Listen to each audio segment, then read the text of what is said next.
Welcome back, everybody. Today we got another Kevin Samuels classic. And trust me, this one goes left fast. Hello? Hello. Hello. Yes, hello. Hi, how you doing? I am well. And your first name is? Okay. Jamaica? Jamaica. I can't hear you. Oh, you can't hear me? Yeah, I'm going to need you to. Are you watching YouTube? No, I turned off the YouTube. Okay. Okay. Your first name is Jamaica. What's your last name? Queens? No. Greaves. Jamaica Greaves. For real? What's your first name for real? Don't be playing with me. Jackie. Jackie. What do you got for me, Jackie?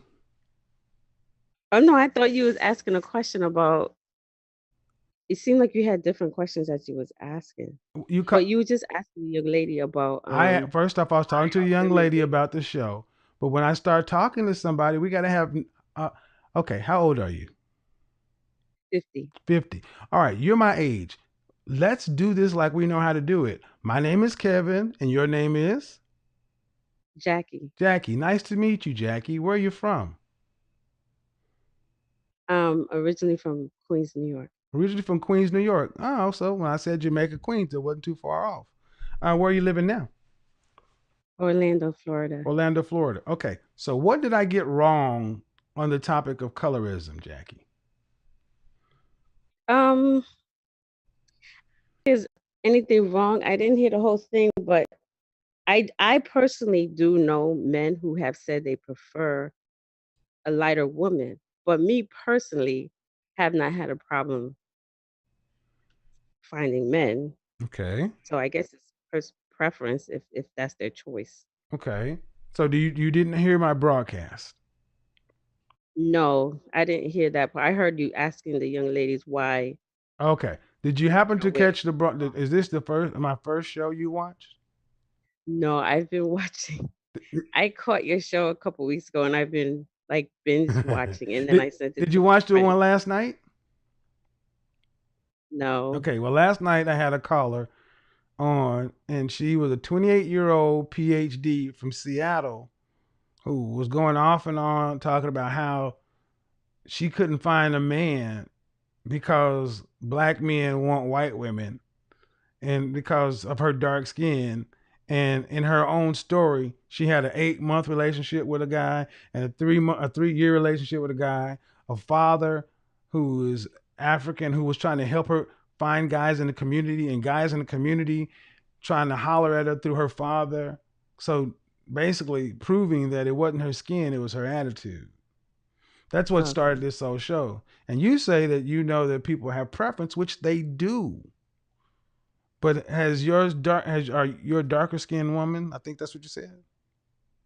I would say I am dark skinned, but my kids are darker than me, Okay. but I'm not light skinned. Okay.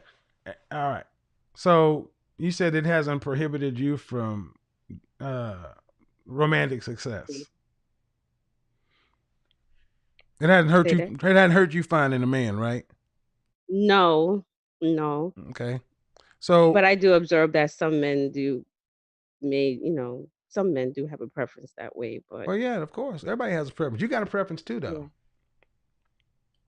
yeah. right? Say what? You have a preference too, though, right? Um, yeah, I would say I do. I don't know a human being that doesn't. You're not married, correct? No, Have you ever been married? no, How many children do you have? too. And are they adults? Pretty much now, yeah. Are anyone? Are they both? Anybody at home still? They're both home. Are they under 18? No, Okay, so you're not legally responsible for them. no. So you've never been married. Why? Why do you think that is? I will say because I'm gonna say my parents kind of damaged me emotionally, and so now I gotta work through all that Were your mother and father married? part of the time. What does that mean? They got married when I was 10, Okay. and then they divorced when I was 18. All right. But then for the next 32 years, that was on you. Right, right. And you managed to have 2 children by the same father? No. Okay. So you managed to reproduce successfully. How come you haven't coupled Yes. successfully? I know you Say said that? I know you said your mother and father, but they did get married, even if it was just for 8 years. They had theirs. Um, I don't understand what they. Right, but their relationship, two things. Their relationship kind of turned me off from relationships, the situation that we were in, that I was raised in, Okay. as well as my mother. I think she thought she was protecting me from the the stress of men, I guess, and was not encouraging of me dating. What year was your mom born in? Hmm? What year was your mom born in? Mine was born in 40s, in the 40s. 47. All right, but see, I know a lot of baby boomer mothers did this to their Generation X daughters. I get that. I'm Generation X too. But what's the longest relationship you've had with a man? I would say 6 years. Okay. And how long ago was that? That would be like 17 years ago. So here comes the hard question. Here comes the hard question. And it's a question all of us Generation X people are going to have to answer. I say from 36 to 60, these are the tough questions we're going to all have to answer. Do you want to die alone? No. All right. That means you want a man in your life. And if you spent Yes. 32 years of a life as an adult, for 32 years, you got 2 kids out of it with 2 different men. That means you can interact with a man. You've had a 6-year relationship with a man. But that 6 out of 32 years, that means 26 of them unattached. You don't have a history of having successful interaction with men. How is that going to work and not have you die alone? That's the question we all gonna have to answer. That's why I'm watching your show. Okay, well, what's the first thing I tell people that would be a good idea to do? Therapy. Right. Have you done it? Yes. Good. How long ago? I'm in therapy now. All right. How long you been in therapy? About 3 to 4 years. You say 3 to 4 years? Yeah. All right. Any clinical diagnosis of depression, bipolar, schizophrenia, anything that requires medication? Depression. That's usually short term. Are you on long term depressive therapy? Um, I would say yes, but I think I'm kind of out of it now. Well, now hold on. Now, Um, now we got to be specific.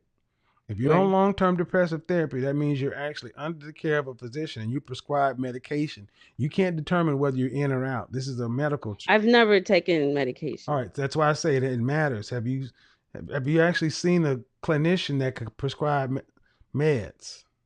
No. Okay, who's your therapist?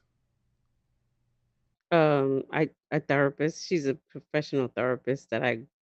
What do you mean who? I mean, is she a psychiatrist? No, she's a therapist. I don't. She doesn't prescribe meds, Okay, so I think she's just a therapist. no. So let's be clear. A therapist means a psychiatric professional. That's Dr. Anderson, Dr. Thomas, somebody who can take out a medical pad and write you a prescription for lithium, Valium, Xanax, Ambien. We're not talking about coaches and homeopathic and, No, I don't know if she can do that or not because okay. I told her I was not willing to take meds, so Why? we Why are you don't do not that. willing to take meds? I don't know, but I just You had 2 children, right? yes, Did you have an epidural? yes, Those are meds. yes. So I'm gonna talk to the channel. See, black people, we got to stop this bullshit. They're talking about what we're not willing to do. Black people in this country, we got issues. You're not in any most of you are not in any position to say what you're not going to do if you want an outcome. You know how many people have lived shitty lives because they chose not to take Prozac for a short period of time? That's foolish. Well, I'm not talking to you. I'm talking to the channel. That's foolish to say this can help me, and it has. But we and none of us and none of the people who make these decisions are medical professionals. Most of it's based on superstition and erroneous beliefs. I'm not talking to you, caller. I'm talking to the chat room. We got to stop that. So now I'm back to you. If you say you've been with the therapist for 4 years, when I start asking you, it doesn't sound like you really have a therapist. It sounds like you have a counselor. But a therapist can actually say you have attachment disorder or abandonment and acceptance issues.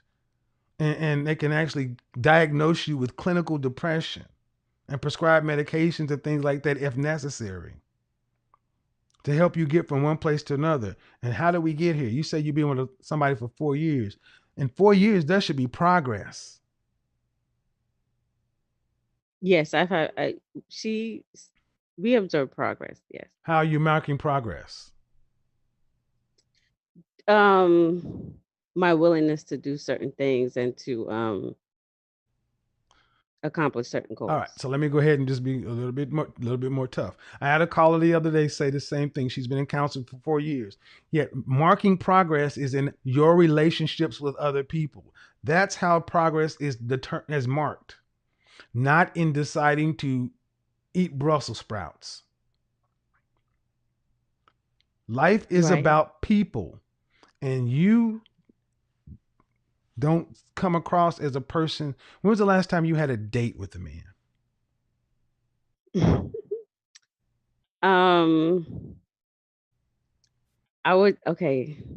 Someone has taken me out. When was the last time you had a romantic date with a man where romance was the initial thing that you knew? He opened the door, pulled out the chair, kissed goodnight. When was the last time you did that? February. Okay. And where's that at? I don't. There's nothing. We're just friends. But no, ma'am. No, ma'am. Huh? He did what? That's the way he treats me. Okay. He was doing that for ma'am. me, Hold on. right? Now, I'm not gonna try. I'm trying not to be. No, okay. You're 50. I don't sound. Talk to me like a 50-year-old woman. You know what I'm asking. When was the last time you went out with a man with romantic intention? Okay, I'm telling you, I would say a year ago. Okay. But he was taking me out with what I thought was romantic intentions. And then I found out that he was married. So we are no longer with romantic intentions. Okay. All right. What I would suggest is, one, you need to find a counselor. You may have somebody you're working with. Number one, women working with women, in my opinion, especially Black women, you need to be working with a man. Because women don't tend to tell you guys the truth. And at 50 years old, you should be better at picking men, better at vetting men to help you determine some of these things. Okay. That's what I'm going to just say. Okay. I'm not trying to be rude, but that's kind of where we should be. I got to go ahead and let this. I see you, Juliet. We're going to get to the next one. Thanks for calling in, ma'am. Call back on another show, though. I'd like to kind of flesh this out. Thank you. Bye-bye. Okay, bye-bye. Yeah. This conversation focused on how every dating preference comes with a trade-off. The caller believed the men in Chicago were too picky, but she also admitted she was only interested in men who owned their own businesses. Kevin pointed out that this immediately removed a large percentage of potential partners from consideration. She explained that she wanted the freedom that came with entrepreneurship and hoped to become a stay-at-home wife, raising 3 children. Kevin challenged her assumptions, arguing that owning a business doesn't automatically create more free time or financial flexibility. As the discussion continued, the caller admitted she had been very selective throughout her 20s and only realized at 30 that her choices had significantly reduced her dating options. Kevin's message was that everyone has the right to standards, but narrowing the dating pool also means accepting fewer opportunities. The biggest takeaway is that preferences aren't free.